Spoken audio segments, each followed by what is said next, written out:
ಬಿಳಿ ಜೋಳವನ್ನ ಉಪಯೋಗಿಸಿಕೊಂಡು ಯಾವ ರೀತಿಯಾಗಿ ನಾವು ಮಸಾಲ ದೋಸೆಯನ್ನ ಮಾಡಬಹುದು ಅಂತ ಹೇಳ್ಕೊಡ್ತೀನಿ. ಇದು ಫೈಬರ್ ಕಂಟೆಂಟ್ ಅಧಿಕವಾಗಿರುತ್ತೆ. ಅದಲ್ಲದೆ ನಮ್ಮ ಹೆಲ್ತಿಗೆ ತುಂಬಾನೇ ಒಳ್ಳೆಯದಂತಾನೆ ಹೇಳ್ಬೋದು. ಒಂದ್ಸತಿ ಮಾಡಿ ಈ ದೋಸೆಯನ್ನ ಮತ್ತೆ ಮತ್ತೆ ಕೇಳ್ತಾರೆ ಮಾಡಿ ಅಂತ, ಅಷ್ಟು ಚೆನ್ನಾಗಿರುತ್ತೆ. ನೀವು ನಾರ್ಮಲ್ ಆಗಿ ಮಾಡ್ತಿರಲ್ಲ ದೋಸೆ, ಅದನ್ನ ಮರ್ತು ಬಿಡ್ತೀರಾ, ಅಷ್ಟು ಚೆನ್ನಾಗಿ ಅಷ್ಟು ಟೇಸ್ಟಿಯಾಗಿರುತ್ತೆ. ಇದನ್ನ ಯಾವ ರೀತಿಯಾಗಿ ಎಷ್ಟೆಷ್ಟು ಮೆಜರ್ಮೆಂಟ್ ಅಲ್ಲಿ ಏನೇನೆಲ್ಲ ಹಾಕ್ಬೇಕು ಅಂತ ಹೇಳ್ಕೊಡ್ತೀನಿ. ಎಲ್ಲೂ ಸಹ ವಿಡಿಯೋನ ಸ್ಕಿಪ್ ಮಾಡಬೇಡಿ. ಬಹಳ ಅಂದ್ರೆ ಬಹಳನೇ ರುಚಿಯಾಗಿರುತ್ತೆ, ಕ್ರಿಸ್ಪಿಯಾಗಿ ತುಂಬಾನೇ ಚೆನ್ನಾಗಿರುತ್ತೆ. ಮೊದಲಿಗೆ ನಾನಿಲ್ಲಿ ಒಂದು ಪಾತ್ರೆಯಲ್ಲಿ ಒಂದು ಅರ್ಧ ಕಪ್ ಅಷ್ಟು ಉದ್ದಿನ ಕಾಳನ್ನ ಹಾಕ್ತಾ ಇದ್ದೀನಿ. ಇದರಲ್ಲಿ ರೋಗ ನಿರೋಧಕ ಶಕ್ತಿ ಸಮೃದ್ಧವಾಗಿರುತ್ತೆ. ಅದಲ್ಲದೆ ಇದರಲ್ಲಿ ಕಡಿಮೆ ಮಟ್ಟದ ಕೊಲೆಸ್ಟ್ರಾಲ್ ಮತ್ತು ಕೊಬ್ಬು ಇರುತ್ತದೆ. ಇದನ್ನು ನಾವು ಸೇವನೆ ಮಾಡೋದ್ರಿಂದ ನಮ್ಮ ಬೆನ್ನು ಮೂಳೆಗೂ ಸಹ ತುಂಬಾನೇ ಒಳ್ಳೆಯದು. ನಂತರ ಇದಕ್ಕೆ ನಾನು ಒಂದು 2 ಸ್ಪೂನ್ ಅಷ್ಟು ಕಡಲೆಬೇಳೆಯನ್ನ ಹಾಕ್ತಾ ಇದ್ದೀನಿ. ಹಾಗೆ 1 ಸ್ಪೂನ್ ಅಷ್ಟು ಮೆಂತ್ಯ ಕಾಳುಗಳನ್ನ ಹಾಕ್ತಾ ಇದ್ದೀನಿ. ಮೆಂತ್ಯನೂ ಸಹ ನಮ್ಮ ಶುಗರ್ ಲೆವೆಲ್ ಅನ್ನ ಕಂಟ್ರೋಲ್ ಮಾಡುತ್ತೆ. ಅದಲ್ಲದೆ ಹೆಲ್ತ್ಗೂ ಸಹ ತುಂಬಾನೇ ಒಳ್ಳೆಯದು. ಈಗ ಇದನ್ನ ಚೆನ್ನಾಗಿ ವಾಶ್ ಮಾಡ್ಕೊಳ್ಳಿ 1 2 3 ಸರಿ. ನಂತರ ಇದಕ್ಕೆ ಒಂದು 2 3 ಕಪ್ ಅಷ್ಟು ನೀರನ್ನ ಹಾಕಿ ಇದನ್ನ ನೆನೆಯೋದಕ್ಕೆ ಬಿಡಬೇಕಾಗುತ್ತೆ. ಈಗ ಇದನ್ನ ಪಕ್ಕಕ್ಕೆ ಎತ್ತಿಟ್ಟು ಮತ್ತೊಂದು ಪಾತ್ರೆಯಲ್ಲಿ ನಾನಿಲ್ಲಿ ಬಿಳಿ ಜೋಳವನ್ನ ತಗೊಂಡಿದ್ದೀನಿ. ಈ ಜೋಳವು ನಮ್ಮ ರೋಗ ನಿರೋಧಕ ಶಕ್ತಿಯನ್ನು ಹೆಚ್ಚಿಸುವುದು ಮಾತ್ರವಲ್ಲದೆ ಇದರಲ್ಲಿ ಉತ್ತಮ ಪ್ರೋಟೀನ್ ಮತ್ತು ಫೈಬರ್ಗಳು ಸಮೃದ್ಧವಾಗಿದೆ. ಅದಲ್ಲದೆ ಜೋಳದಲ್ಲಿರುವಂತಹ ಫೈಬರ್ ಅಂಶವು ದೇಹದಲ್ಲಿ ಕೆಟ್ಟ ಕೊಲೆಸ್ಟ್ರಾಲ್ ಅನ್ನ ಕಡಿಮೆ ಮಾಡುತ್ತೆ. ನಾನಿಲ್ಲಿ 2 ಕಪ್ ಅಷ್ಟು ಜೋಳವನ್ನ ಹಾಕೊಂತಾ ಇದ್ದೀನಿ. ಈ ಜೋಳವನ್ನ ತಿನ್ನೋದ್ರಿಂದ ನಮಗೆ ಸಕ್ಕರೆ ಅಂಶವನ್ನ ತಡೆಯಲು ಸಹಾಯ ಮಾಡುತ್ತೆ. ಹಾಗೆ ಜೋಳವನ್ನ ತಿನ್ನೋದ್ರಿಂದ ಕಿಡ್ನಿ ಮತ್ತು ಲಿವರ್ ಆರೋಗ್ಯಕ್ಕೆ ತುಂಬಾನೇ ಒಳ್ಳೆಯದಂತಾನೆ ಹೇಳ್ಬೋದು. ಈಗ ಇದನ್ನ ಚೆನ್ನಾಗಿ ವಾಶ್ ಮಾಡಿ ಇದಕ್ಕೂ ಸಹ ಒಂದು 4 5 ಕಪ್ ಅಷ್ಟು ನೀರನ್ನ ಹಾಕಿ ನೆನೆಯೋದಕ್ಕೆ ಬಿಡಬೇಕಾಗುತ್ತೆ.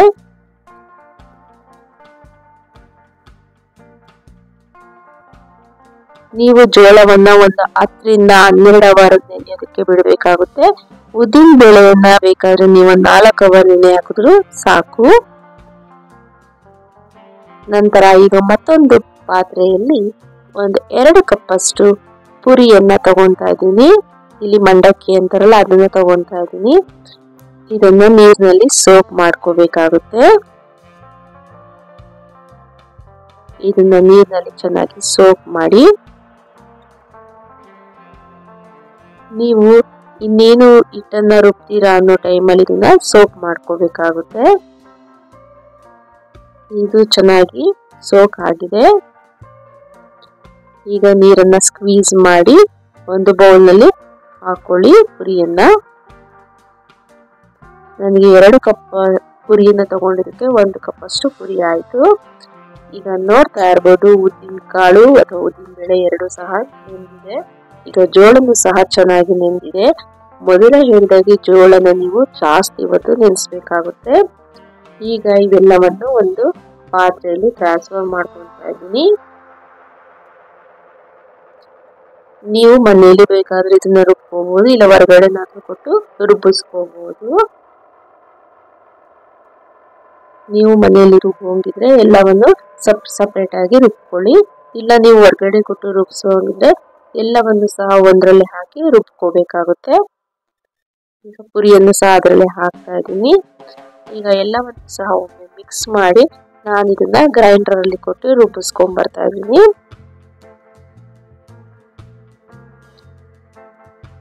ನೋಡಿ ಈಗ ರುಬ್ಬಿದ ಆಗಿದೆ, ಎಷ್ಟು ಚೆನ್ನಾಗಿ ಬಂದಿದೆ ಅಂತ. ನಿಮಗೆ ಸ್ವಲ್ಪನೂ ಸಹ ಗೊತ್ತಾಗಲ್ಲ ಇದು ಜೋಳದಿಂದ ಮಾಡಿದೀರಾ ಅಂತ. ಈಗ ಇದನ್ನ ಓವರ್ ನೈಟ್ ಫರ್ಮೆಂಟೇಶನ್ ಮಾಡೋದಕ್ಕೆ ಬಿಡ್ತಾ ಇದ್ದೀನಿ. ಈಗ ನೋಡಿ ಮಾರ್ನಿಂಗ್ ಎದ್ದ ಮೇಲೆ ತೋರಿಸ್ತಾ ಇದ್ದೀನಿ ಎಷ್ಟು ಚೆನ್ನಾಗಿ ಫರ್ಮೆಂಟೇಶನ್ ಆಗಿದೆ ಅಂತ.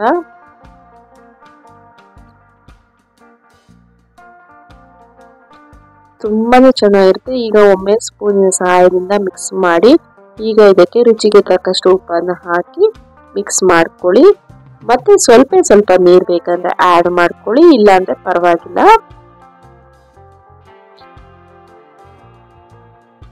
ನೋಡಿ ಈ ಕನ್ಸಿಸ್ಟೆನ್ಸಿಲಿ ಇರಬೇಕು. ನಾರ್ಮಲ್ ನೀವು ದೋಸೆನೆಲ್ಲ ಯಾವ ರೀತಿಯಾಗಿ ಹಾಕ್ತಿರಲ್ಲ ಅದೇ ರೀತಿಯಾಗಿನೇ ತವಾನ ಬಿಸಿ ಮಾಡಿ ಈ ರೀತಿಯಾಗಿ ದೋಸೆನ ಹಾಕೊಳ್ಳಿ ಕಾವಲಿ ಮೇಲೆ.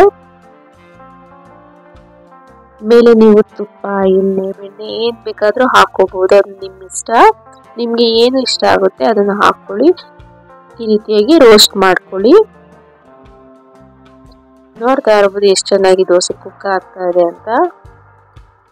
ಈಗ ಇದನ್ನ ಇನ್ನೊಂದ್ ಸೈಡು ಹಾಕೊಳ್ಳೋಣ. ನಿಮ್ಗೆ ಇನ್ನೊಂದ್ ಸೈಡು ಬೇಡ ಅಂತಂದ್ರೆ ನೀವು ಹಾಗೇನೆ ಸಹ ಫೋಲ್ಡ್ ಮಾಡ್ಬೋದು.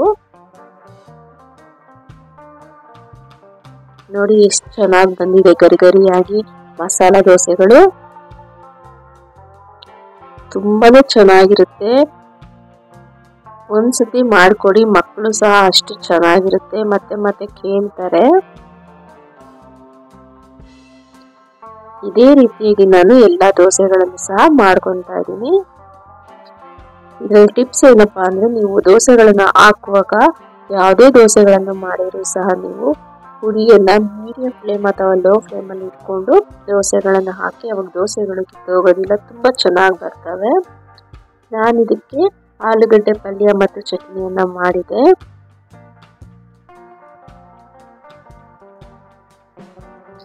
ಈಗ ನೋಡ್ತಾ ಇರ್ಬೋದು, ಟೇಸ್ಟ್ ಮಾಡ್ತಾ ಇದ್ದೀನಿ ಯಾವ ರೀತಿಯಾಗಿದೆ ಅಂತ. ತುಂಬಾನೇ ಚೆನ್ನಾಗಿತ್ತು.